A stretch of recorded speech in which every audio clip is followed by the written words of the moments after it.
علامت سمجھی جاتی تھی، تو یہ ساری خرابیاں اس معاشرے کے اندر تھی۔ حضرت عیسیٰ علیہ السلام کو دنیا سے گئے ہوئے آسمان پر تقریباً 550 سال کا عرصہ ہو گیا تھا۔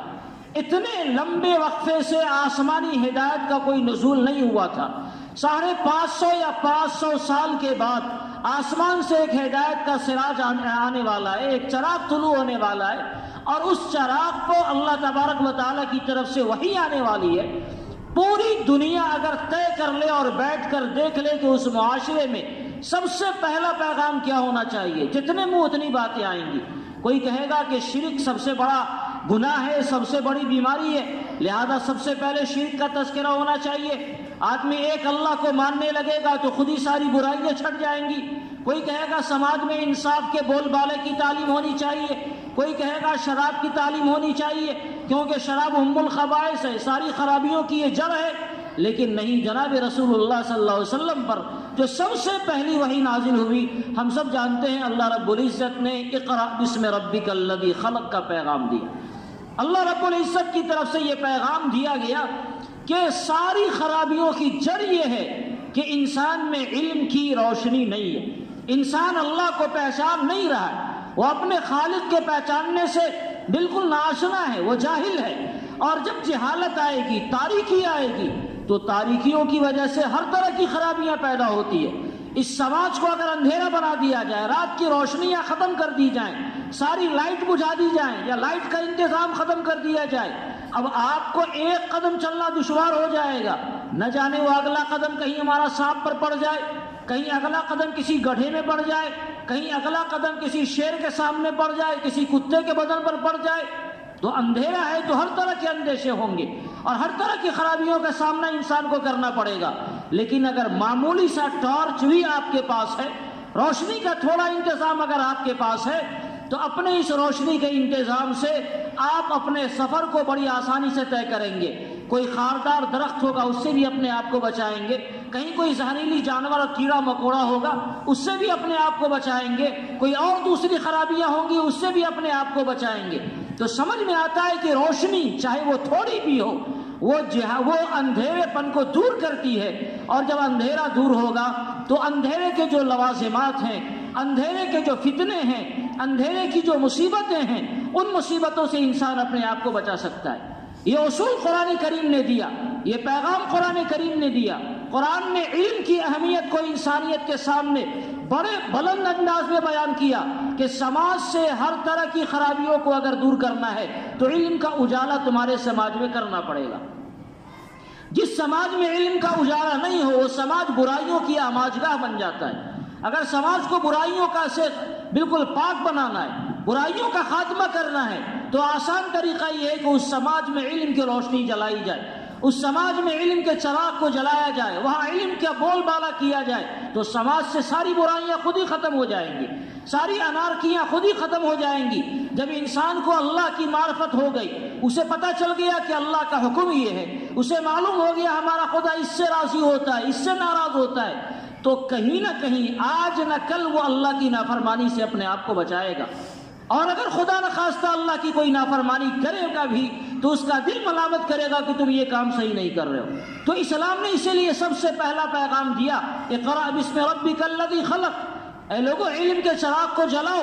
علم کو بالکل عام کرو۔ علم عام ہوگا تو اس کا نتیجہ یہ ہوگا اللہ کی معرفت آئے گی اور ساری برائیاں ختم ہو جائیں گی۔ چنانچہ اسلام کے اس پیغام کو حضرات صحابہ کرام نے سمجھا، اور صرف سمجھا ہی نہیں، اپنی زندگی میں مکمل طریقے سے اسے نافذ کیا۔ جناب رسول اللہ صلی اللہ علیہ وسلم جب مکہ مکرمہ میں تھے، نماز کی فرضیت ابھی نہیں ہوئی تھی، مگر علم کے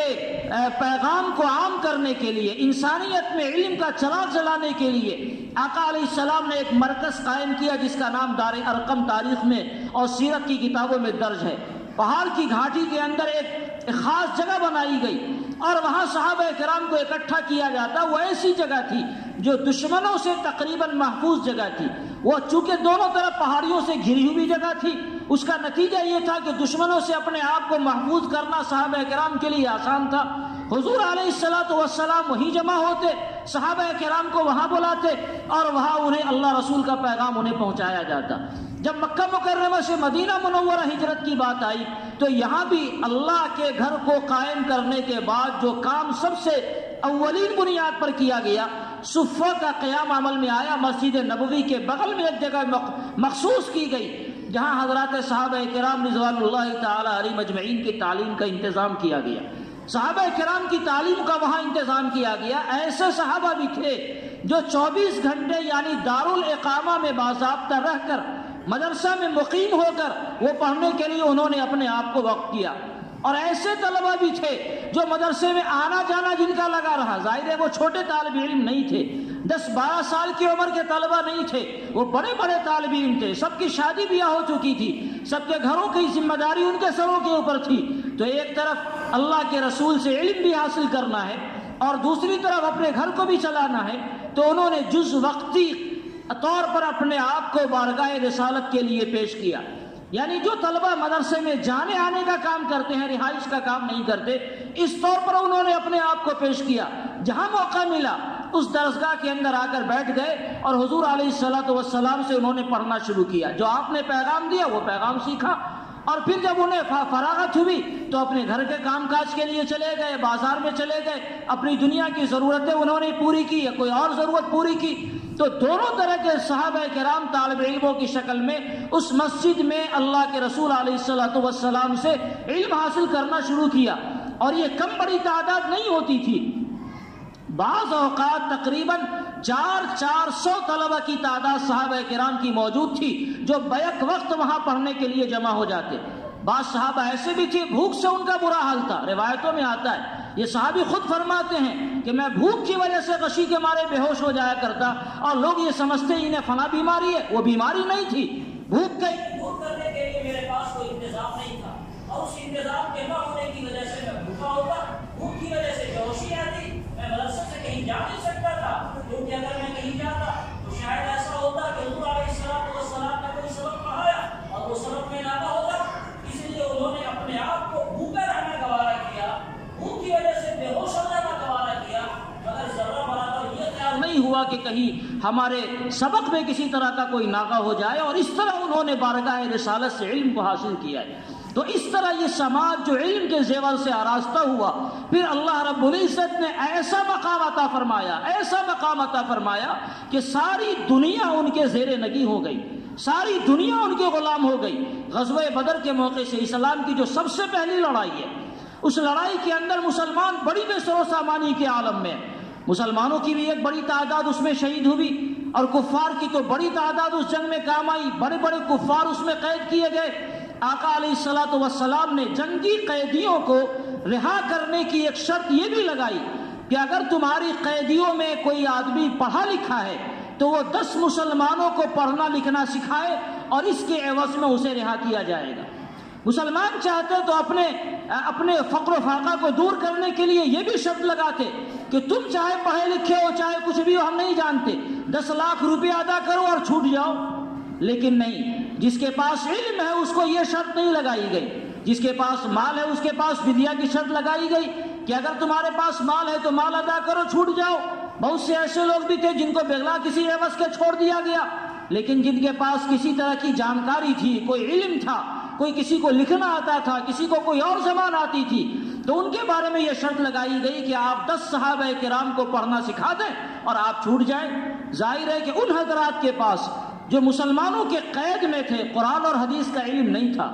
قرآن اور حدیث کا علم تو آقا علیہ الصلوۃ والسلام کے پاس ہے یا صحابہ کرام کے پاس ہے، ان کے پاس قرآن و حدیث کے علاوہ کوئی دوسرا علم تھا، چاہے وہ توریت کا علم رہا ہو، انجیل کا علم رہا ہو، یا دنیا کے اور دوسری صنعتوں کا علم رہا ہو، لیکن آقا علیہ الصلوۃ والسلام نے علم کی اہمیت کو اجاگر کرنے کے لیے بتایا کہ علم چاہے کوئی سا بھی ہو، چاہے کہیں کا بھی علم ہو، اگر اس علم سے انسانیت کو فائدہ ہوتا ہے تو مسلمانوں کو وہ علم حاصل کرنا چاہیے اور مسلمانوں کو وہ علم لینا چاہیے۔ چنانچہ حضور علیہ السلام نے یہ قید لگائی جس کے پاس علم ہے وہ 10 صحابہ کرام کو علم سکھاوے اور پھر چھٹی پالے، وہ آزاد ہو جائے قیدی سے، اور اس طرح بہت سے صحابہ کرام کو علم کے زیور سے آراستہ ہونے کا، بہت سے حضرات کو تحریر لکھنے کا فن حاصل ہو گیا۔ اس طرح اسلام نے گویا علم کی اہمیت کو اجاگر فرمایا۔ اللہ رب العزت کی طرف سے جو سب سے پہلا پیغام دیا گیا، مسلمانوں نے اس پیغام کو اپنے سینے سے لگایا، اور وقت آیا کہ دنیا علم کے معاملے میں پوری دنیا، چاہے وہ کوئی بھی ہو، عرب ہو یا عجم ہو، پوری دنیا مسلمانوں کی غلام ہو گئی تھی۔ ایک زمانہ تھا جب لوگ علم حاصل کرنے کے لیے اسلامی ممالک میں، اندلس میں اور دوسری جگہوں پر جایا کرتے تھے یورپ کے لوگ، کیونکہ علم ان کے پاس تھا۔ دنیا والوں کے پاس علم نام کی کوئی چیز نہیں تھی، چاہے وہ سائنس کا علم ہو یا اور دوسری ٹیکنالوجیوں کا علم ہو یا دین کا علم ہو یا دنیا کا علم ہو، یہ سارے علوم کا خزینہ مسلمانوں کے پاس تھا، سب کی آماجگاہ مسلمانوں کے یہاں تھی۔ تو جس طرح آج ہمارے ہندوستان سے لوگ یورپ جاتے ہیں علم حاصل کرنے کے لیے، زمانہ تھا جب یورپ کے لوگ مسلمانوں کے ملک میں علم حاصل کرنے کے لیے جایا کرتے تھے، 4,000 کلومیٹر کا سفر کر کے، اور اس زمانے کا وہ سفر جہاز کا نہیں، ٹرین کا نہیں، کوئی اور سمندری کوئی صورت نہیں، بلکہ ایسا سفر کہ نہ جانے یہ سفر کرے تو اس سفر کا اختتام بھی ہو یا زندگی یا راستے میں زندگی کا خاتمہ ہو جائے۔ اتنے مشکلات سے لوگ سفر کرتے تھے، اور سفر کرنے کے بعد علم حاصل کرتے تھے، اور مسلمانوں کے پاس جاتے تھے علم حاصل کرنے۔ اور مسلمانوں کے علم کی دین تھی کہ دنیا والوں نے جب علم حاصل کیا تو انہوں نے یہ دیکھا اور یہ سوچا کہ مسلمانوں کے پاس علم کا ایسا ذخیرہ ہے۔ یہ سارا ذخیرہ عربی کے اندر تھا، اور دنیا والوں کو عربی آتی نہیں تھی، تو لوگوں نے یہ سوچا کہ اگر یہ ذخیرہ عربی میں رہ گیا تو ہماری نسلیں اس سے محروم ہو جائیں گی۔ تو مسلمانوں کے علوم کو، ذخیرے کو انہوں نے عربی سے منتقل کر کے انگریزی زبان میں اور دوسری زبانوں میں منتقل کرنا شروع کیا، تاکہ ہماری نسلیں اس قیمتی زیورات سے آراستہ ہو سکے اور ان کو پتہ چل سکے کہ علم کیا چیز ہوتی ہے۔ یہ زمانہ ایک زمانہ تھا جب مسلمانوں کے اقبال کا زمانہ تھا، لیکن اس کے بعد جب یہ علوم منتقل ہو گئے دوسروں کی طرف، اور پھر مسلمانوں کے ساتھ اس کی بدعمالی کی وجہ سے اور دوسرے برے حالات کی وجہ سے اس کے حالات خراب ہوئے، تو مسلمانوں کی صورتحال یہ ہو گئی کہ آج علم کے معاملے میں وہ دوسروں کی دست نگر بنی ہوئی۔ مسلمانوں کی صورتحال یہ ہے کہ مسلمان علم کے معاملے میں صرف یہی نہیں کہ دوسروں کے محتاج ہے، بلکہ صورتحال اس سے زیادہ ابتر یہ ہے کہ اب ہمارے مسلم معاشرے کو علم کی ضرورت نہیں رہ گئی۔ یاد رکھیے کہ جو معاشرہ علم کی زیور سے آراستہ ہوگا، چاہے وہ دنیا کا علم ہو، ہمیں اس وقت اس تفصیل کی ضرورت نہیں ہے، چاہے وہ دنیا کا علم ہو چاہے آخرت کا علم ہو، اللہ رب العزت اس کے علم کے مطابق، اس کی صلاحیتوں کے مطابق دنیا اور آخرت میں اس کا اقبال بلند کریں گے۔ علم کا مطلب صرف اتنا ہی نہیں کہ آدمی علم حاصل کر لے اور اپنے فائدے تک رکھے، علم کا مطلب انسانیت کا نفع ہے۔ اگر آپ نے دنیا کا علم حاصل کیا اور وہ انسانیت کے نفع کے لیے حاصل کیا تو اللہ تعالیٰ اسی کے ذریعے آپ کا اقبال بلند کریں گے۔ دین کا علم آپ نے حاصل کیا اور اس کے ذریعے انسانیت کو نفع پہنچایا تو اللہ تعالیٰ اس کے ذریعے آپ کا اقبال بلند کریں گے۔ اور جو سماج، جو قوم علم کے زیور سے محروم ہو جائے، چاہے دنیا اس کے پاس بہت بڑی مقدار میں آ جائے، مگر وہ دنیا بھی اس کا ساتھ نہیں دیتی اور وہ قوم پستی کے غار میں گر کر رہتی ہے۔ علم جب تک انسان کے سماج میں نہیں ہوگا، انسان آگے نہیں بڑھ سکتا ہے، انسان ترقی نہیں کر سکتا، وہ قوم ترقی نہیں کر سکتی جس قوم کے اندر علم کا چراغ نہ جلایا جائے، جس قوم کے اندر علم کے لیے جگہ جگہ مکاتب، مدارس اور اسکول کالج قائم نہ کیے جائیں۔ اس لیے ضرورت اس بات کی ہے کہ مسلمانی معاشرے میں ہمارا کوئی بچہ علم کے بغیر نہ رہ جائے۔ آج صورتحال کیا ہے؟ ہمارے یہاں غربت کا ایک راج ہے، اگرچہ بہت زیادہ نہیں ہے۔ ہم لوگوں کے بچپن کے زمانے میں غربت کی جو صورتحال تھی، اب الحمدللہ وہ صورتحال نہیں ہے۔ اب شاید بعد کوئی گھر ایسا ہوگا جہاں فقر و فاقہ ہو، ایک وقت کھانا بنتا ہو تو دوسرے وقت اس گھر میں فاقہ ہو، لیکن بچپن میں عام طور سے اس طرح ہوتا تھا۔ خود ہم لوگوں نے بھی جو پڑھا ہے، میں اس معاشرے کا پلا بڑھا ہوں، لیکن میرے اوپر جو حالات بہت سارے ایسے گزرے وہ بتانے کے قابل نہیں ہیں۔ لیکن جب آدمی پریشانیوں سے گزر کر علم حاصل کرتا ہے تو ان مع العسر یسرا، یہ اللہ رب العزت کا اصول ہے، ہر پریشانیوں کے بعد آسانیاں آتی ہیں۔ اگر سماج یہ طے کر لے کہ پریشانیوں کے ساتھ میں اپنے معاشرے کو علم کے زیور سے آراستہ کروں گا تو اللہ تعالیٰ آج نہ کل اس کے لیے کشادگی کی راہیں کھولتے۔ حضرت قائی صاحب رحمۃ اللہ علیہ کتنی پریشانیوں سے انہوں نے علم حاصل کیا تھا، کون نہیں جانتا ہے۔ بھوکا رہ کر ادھر ادھر ان کی والدہ کام کرتی اور تب جا کے علم حاصل کیا، تب اللہ تعالیٰ نے ایک مقام دیا۔ اور جب انسان کو مقام مل جاتا ہے تو ہمیں اور آپ کو حسد ہوگا، لیکن یہ نہیں جانتے کہ اس کے پیچھے کتنی بڑی قربانی ہے۔ کتنی قربانیاں اور کتنی راتوں کی نیند اور کتنے بھوک اور پیاس سے زندگی گزرتی ہے، اس کے بعد جا کر آدمی ایک مقام حاصل کرتا ہے، اور یہ مقام بھی اپنی صلاحیت کی بنیاد پر نہیں، اللہ تعالیٰ کو ترس آ جاتا ہے، بیچارے نے بڑی محنت کی، اللہ تعالیٰ کوئی مقام عطا فرماتے۔ تو معاشرہ اگر یہ طے کر لے کہ ہم بھوکا رہیں گے مگر اپنے بچوں کو علم کے زیور سے محروم نہیں کریں گے، تو خدا کی قسم معاشرے میں ایک انقلاب آ سکتا ہے۔ ہمارے معاشرے کی صورتحال یہ ہے، الحمدللہ حفاظ کی تعداد بھی بہت ہے، لیکن اب جو صورتحال ہے کہ ہمارے بچے مدارس سے بھی کٹ گئے اور اسکول کالج میں بھی ان کا بہت زیادہ ان کا تعلق نہیں رہ گیا۔ ہمارے گارجینوں کو اس پر سوچنے کی ضرورت ہے، کہاں سے آخر یہ کمی آ رہی؟ اگر آپ کے یہاں دقت ہے، دشواری ہے، تو اس دشواری کو برداشت کیجئے۔ اگر 2 روٹی آپ کے گھر میں بن رہا ہے تو کوشش کریں 1 روٹی پر آپ کا گزارا ہو جائے۔ 2 کپڑا اگر آپ کے گھر میں ہے تو کوشش کریں 1 کپڑے پر آپ کا گزارا ہو جائے۔ تنگیوں کے ساتھ 5-10 سال کی زندگی آپ گزاریے اور کوشش کیجئے کہ آپ کی یہ زندگی تنگیوں کے ساتھ گزر جائے، مگر آپ کا کوئی بچہ بغیر علم کے نہیں رہے۔ اور جب آپ نے یہ کوشش کی، اپنے بچوں کو سنوارا، اس کو زندگی دی، تو پھر یہی بچہ کل ہو کر آپ کے نام کو بھی روشن کرے گا، اور انشاءاللہ دنیا کی مصیبتیں بھی ختم ہوں گی، آخرت کی تو خیر ختم ہوں گی۔ آخرت کا وعدہ تو اللہ تعالیٰ نے لے رکھا ہے، لیکن جب انسان کی زندگی میں علم آتا ہے تو اللہ تبارک و تعالیٰ دنیا کی بھی خوشحالی عطا فرماتے ہیں۔ اس کے پاس راہیں بہت سی ہوتی ہے، کوئی نہ کوئی راہ اپنا کر اپنی دنیا کی پریشانیوں کو بھی دور کر لیتا ہے۔ ورنہ کیا ہوگا، آج آپ 300 روپیہ کما رہے ہیں اور آپ نے اپنے بچوں کو مزدوری میں پھر لگا دیا، کیونکہ 300 ہم کمائیں گے، 200 بیٹا کمائے گا، 500 ہو جائے گا۔ اور جب یہ بیٹا 300 کمانے والا ہوگا تو باپ سوچے گا اب ہمارا بیٹا ہماری جگہ لے لیا، باپ سائڈ ہو گیا اور بیٹی کی کمائی پر کام چل رہا ہے، تو نتیجہ کیا ہوا؟ وہی 300 کی 300 آپ رہ گئے۔